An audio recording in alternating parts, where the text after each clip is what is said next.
Welcome to this edition of Crunchtime. I'm Joshua Ventress with my dog Adon Martinez. This week we're here to give you a review on UAPB softball's 3-game home series versus Prairie View A&M, UAPB's baseball team against SWAC opponent Alcorn State University, and the NBA playoff prediction and overview. Let me kick it to Adon for more. Well, to start off the weekend, we had UAPB women's softball playing a 3-game home series versus Prairie View this past weekend. They came into the series looking to bounce back after a 3-game series in Houston, Texas versus Texas Southern. Last weekend, despite their great efforts, the Lady Lions just couldn't get it done. They started the weekend off with a 3-0 loss on Friday against Prairie View. Prairie View scored all 3 runs in their first inning, while UAPB just couldn't get any runs on the board. UAPB still had the advantage behind the plate with 5 hits to Prairie View's 4. On Saturday, the Lady Lions played Game 2 of the season series, but they couldn't find their groove, losing 11-1. The Lady Lions scored their run in the first inning, then Prairie View turned on the burners by recording 10 hits to our 0. For the last game of the season series, on Sunday, UAPB just couldn't get the job done, losing 17-5. The Lady Lions improved from their previous game in the series with 5 runs and 7 hits, but were still overpowered by Prairie View's 17 runs on 12 hits. The Lady Lions look to bounce back this weekend with a 3-game series on the road against Southern. Now heading into baseball, the UAPB baseball team snapped their 9-game losing streak over the weekend in a home series against SWAC opponent Alcorn State University. The Golden Lions had been in several close games during the streak, but hadn't found ways to break games open. On the Friday afternoon series opener was a season opener of this. The opener was a close one as the Braves took an early 5-2 lead in the 4th inning. An RBI single from shortstop Isaiah Cohen shortened the lead to a run. Cohen's later scored in the 8th on a throwing error from the catcher, making it a 1-run ball game. After holding the Braves to a scoreless 9th inning, the Golden Lions couldn't scratch as they lost with a final score of 5-4.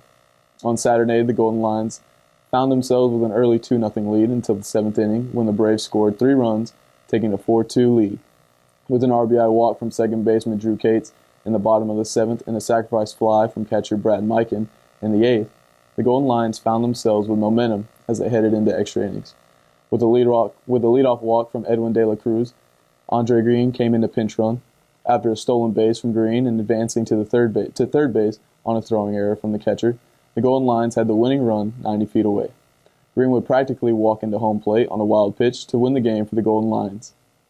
Sunday afternoon's rubber match included a masterpiece of a pitching gem from Andre Green as he went 7 innings, 7 innings and a third, only allowing 2 runs on 6 hits and 6 strikeouts. The Golden Lions would go on to win the game 4-3, while also winning their first series in SWAC play. Lawrence Noble finished the series 2-for-4 with the RBI and 2 runs scored to help power the offense. With all that being said, I'm going to swing it back to Joshua Ventress. Thank you, Adon. After the break, we're going to come back and talk more about the NBA regular season coming to a close and teams getting ready for the playoffs. You feel it from the moment you enter our campus. It's a legacy of greatness. We are the Golden Lion family, committed to innovation and truth. We all come from different places, but now call the Pride Lands home. Whether it's the sciences, arts, or business, we're shaping the minds that one day will reshape the world. The University of Arkansas at Pine Bluff. Become a part of the pride. The NBA regular season has finally come to a close, and the top-seeded teams are gearing up for spots in the playoff and the play-in. Let's take a look at both conferences standings and playoff matchups and see how they filled out. Let's start off with the East. The Bucks are the number 1 seed, the Celtics are number 2, 76ers at 3, Cavs at 4, Knicks at 5, the Nets at 6, and at 7, we have the Hawks. The 8th seed will be decided by the winner of the play-in tournament, and the last few games will be played in the next few days. Now for the West, Jokic ate good all season as the Nuggets are sitting at number 1, the Grizzlies are at number 2, the Kings at 3, Suns at 4, the Clippers at 5, Golden State at 6, and we're waiting on the number 8th seed to be decided, but the 7th seed has been decided by the Lakers. So when you look at all the teams and their matchups, how do you feel like all of this is going to play out? You know, it's playoff basketball. Anything can happen. We saw that years ago, and you still see it today. I really feel like Boston's going to find a way, get back to the Eastern Conference Finals. If you look at it, man, they've been knocked out in the first round, second round, third round, and they lost last year in the championship. I think they're due. I think their time's up. I think their time's it's coming. And I see the Celtics winning the East side and everything in the West. You still got LeBron and the Clippers and everybody, but I'm gonna take a shocker, and I'm gonna go. I think Sacramento's got a good team that can make a run, and we'll just see how things play out. I do love Sacramento. I am a good Sacramento Kings fan. I feel like that series would at least go to 6 or 7 games.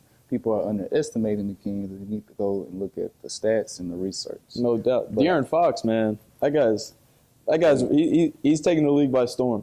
Yeah, and Malik Monk, can't forget Arkansas fan favorite Malik Monk, dominated all season whenever he wants to. He's a streaky shooter. He's very athletic. But back to what you said about the Eastern Conference, I feel like the Bucks have a better chance of coming out the Eastern Conference this year. It is because of Giannis, huh? Oh, it's got to be because of Giannis. And Chris Middleton stretched the floor. They're known champions. Drew Holiday, people sleep on Drew Holiday. He'll give you 2 steals, 35 points, 9 assists, and he'll creep up on you. I will agree. I mean, I like the Bucks. They have a great big three. Chris Middleton being right there for Giannis. That's a great 3-point shooter. Coming from Texas A&M. And even Drew Holiday, that dude's going to hustle all day.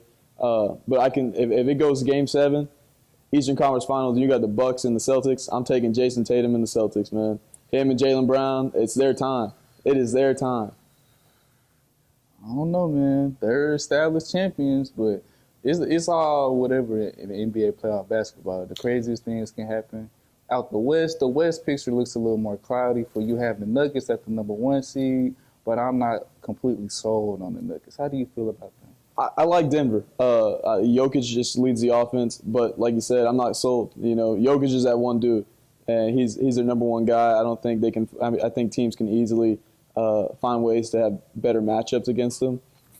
If it comes down to Golden State finding some way to play Denver, I mean, Golden State's been there, and I think they have a great team to go out and, I mean, just their 3-point shooting is just unbelievable, man. You got Steph, Clay, and Jordan Poole. I think the West is kind of wide open. I don't think Denver's going to find ways to secure it completely, but I think it's open. And Jokic, the last few months and past few weeks, he's been blown past on defense. He's a traffic cone on the defensive end, but he's an amazing playmaker, rebounder, scorer. The fan favorites, well, a lot of people's fan favorites, the Lakers, they have now secured the 7th seed, and they're looking to go against the closest team to Arkansas, the Grizzlies. How do you feel that matchup could play out? I mean, LeBron's been there, man. He's going to lead that team. It's going to depend on a healthy Anthony Davis. We were talking earlier saying, if Anthony Davis is going to, if LeBron tells Davis to come out and we need you, he'll do it. I agree he'll do it in the playoffs, but I just don't know if he's going to be ready. He's very injury prone, and I think something you got to avoid him getting hurt in that series. You got to make sure his minutes are good. He's still running up and down the court straight, and it's just I think it's going to depend on Anthony Davis. Yeah, you got Mr. LeBron James back there. Once LeBron lights the fire on you, you have to perform. We all know the GM gets his way every time. Yes, he does. Yes, he does. Well, it's been a great time here talking with you. I feel like out the West, I'm going to have to go with, it's a tough one. I might have to go with Golden State, depending on if they could beat the Kings in 6 games, and they could definitely beat the Nuggets. They're on that side of the bracket. And out the East, I got the Bucks. I have the Bucks taking it home all the way. Giannis Finals MVP. This ain't nothing new to Giannis and the Bucks. They're a winning culture. I feel like they'll land the plane. But who knows? It's NBA playoff basketball. A lot of crazy things happen. No doubt. Seems like you got it all figured out, man. I'll be keeping you accountable for those picks. We'll see what happens. All right. Well, I'm not 100% sold on Golden State, but Milwaukee will be there. This take will be remembered. Watch that. We'll see. We'll see what happens, man. All right. Well, thank you for watching this edition of Crunchtime. I'm Joshua Ventures. And I'm Adam Martinez. Take care.